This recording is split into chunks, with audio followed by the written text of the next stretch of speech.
Hello everybody, myself Divyanshu Raj for class 9 and today's my topic is Newton second law of motion. Newton second law of motion से पहले आपको कुछ general term जानना होगा जो कि मास और मोमेंटम ये सब। तो पहले मास जान लेते हैं, मास है क्या।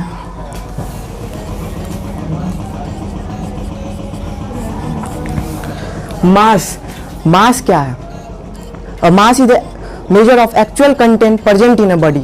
जो मतलब कोई बॉडी के जो अंदर जो कंटेंट जो प्रेजेंट होगा उसको मास कहते हैं। जैसे कि ये मार्कर है, इसके अंदर जो कंटेंट प्रेजेंट है ना उसको मास कहते हैं। ठीक है, तो यहाँ पे लिखते हैं डिफिनेशन।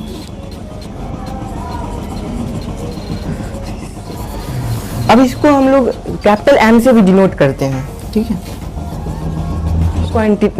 स्केलर क्वांटिटी है, मतलब इसको कोई डायरेक्शन नहीं चाहिए, मतलब दिशा बताने के लिए, और मैग्नीट्यूड।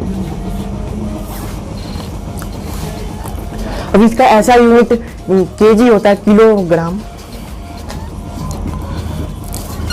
अब mass is a property of inertia, more mass more will be inertia. इसका मतलब जैसे कोई बड़ा सा मतलब मास है, उसको हिलाने के लिए फोर्स चाहिए, तो उसको स्टेट को चेंज करने के लिए मोशन से रेस्ट में या रेस्ट टू मोशन, तो उसको ज़्यादा फोर्स चाहिए उसको स्टेट को चेंज करने के लिए। तो आप ये समझिए कि मास जितना ज़्यादा मास होगा उतना ज़्यादा इनर्शिया होगा। ठीक है,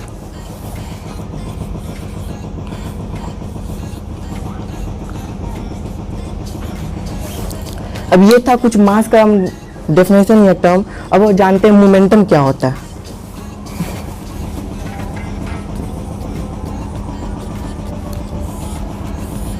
मोमेंटम जानने से पहले कुछ आपको एग्जांपल से समझाते हैं।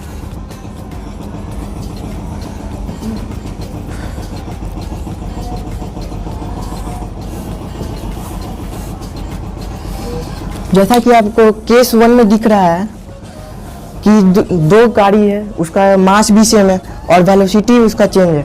अगर मान लीजिए आपको यहाँ पे खड़ा कर दिया जाए, तो आप दोनों में से आपको चोट कौन ज़्यादा पहुँचाएगा, आप पे कौन इम्पैक्ट ऑफ फोर्स ज़्यादा छोड़ के जाएगा? तो आपका जवाब होगा कि 20 मीटर पर सेकंड जो गाड़ी जो जा रही है वो आप पे ज़्यादा इम्पैक्ट छोड़ेगी और ज़्यादा चोट पहुँचाएगी। ठीक है, तो यहाँ पे वेलोसिटी इंक्रीज है तो मोमेंटम भी इंक्रीज होगा। और दूसरी केस में बात करें, केस 2, यहाँ पे वेलोसिटी सेम है। मान लीजिए यहाँ पे 5 मीटर पर सेकेंड कोई जा रही है गाड़ी, दोनों वेलोसिटी सेम है लेकिन मास डिफरेंट है। तो मास डिफरेंट है तो एक कार है और एक ट्रक है, तो आपको कौन ज़्यादा चोट पहुँचाएगी? ये ट्रक जो जा रही है वो आपको चोट ज़्यादा और इम्पैक्ट ज़्यादा चोट पहुँचाएगी। ठीक है, तो एक तरह से बात करें तो जहाँ मास सेम कर देते हैं वहाँ पे वेलोसिटी असर छोड़ जाता है, और जहाँ पे वेलोसिटी सेम कर देते हैं वहाँ मास असर छोड़ जाता है। तो इससे इंक्लूड कर सकते हैं कि मोमेंटम का मतलब मास और वेलोसिटी दोनों। तो मोमेंटम का मतलब मास इनटू वेलोसिटी। तो ये क्वांटिटी बताता है मोशन का कि कितने मतलब किस वेलोसिटी या किस मास से मतलब गाड़ी आ रही है। ठीक है, तो यहाँ पे साइड में लिखते हैं।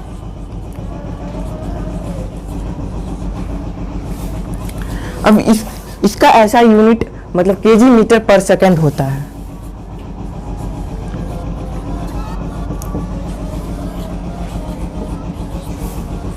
इसको हम मोमेंटम को हम लोग स्मॉल p से डिनोट करते हैं।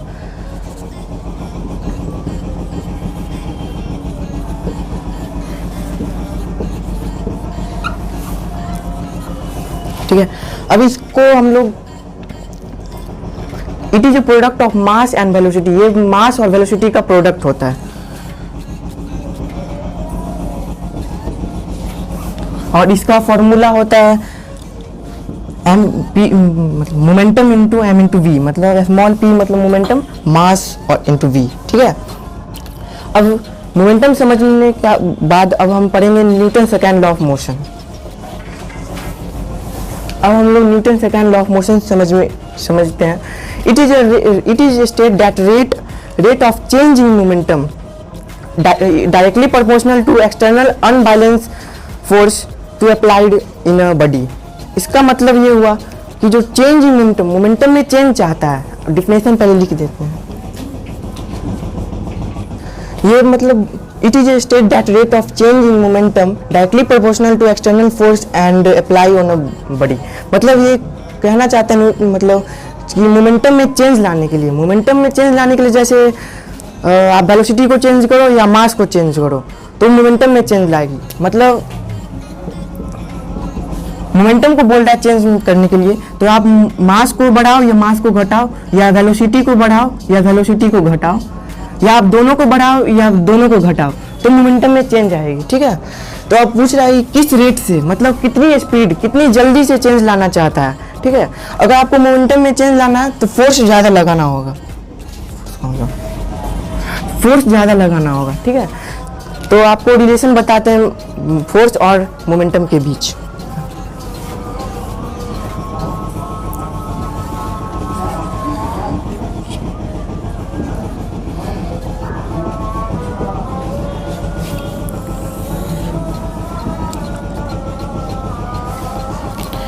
तो ये है force directly proportional to change in momentum और इन्वर्सली प्रोपोर्शनल है टाइम के। ठीक है, तो अब फोर्स में मतलब फोर्स है चेंज इन मोमेंटम को हम लोग डेल्टा पी से डिनोट करते हैं और टाइम को डेल्टा टी। टाइम भी एक तरह से चेंज होते रहता है, इंटरवल ऑफ टाइम। ठीक है, तो हम लोग डेल्टा पी को डिनोट करते हैं। तो delta P change in momentum हुआ तो P final minus P initial by time, ये हुआ डेल्टा, मतलब डेल्टा पी का मतलब। फिर इसको पी फाइनल मतलब एम बी और पी इनिशियल मतलब एम यू बाई टाइम। ठीक है, इसको यहाँ पे करते हैं, तो यहाँ से एम कॉमन ले लेंगे तो यहाँ पे बचेगा v minus u upon time. तो यहाँ पे अब वी माइनस यू एक्सीलरेशन का मतलब फॉर्म होता है, एक्सीलरेशन का एक फॉर्मूला है। तो यहाँ पे ए हो गया, तो m force equal to mass into acceleration. Thank you.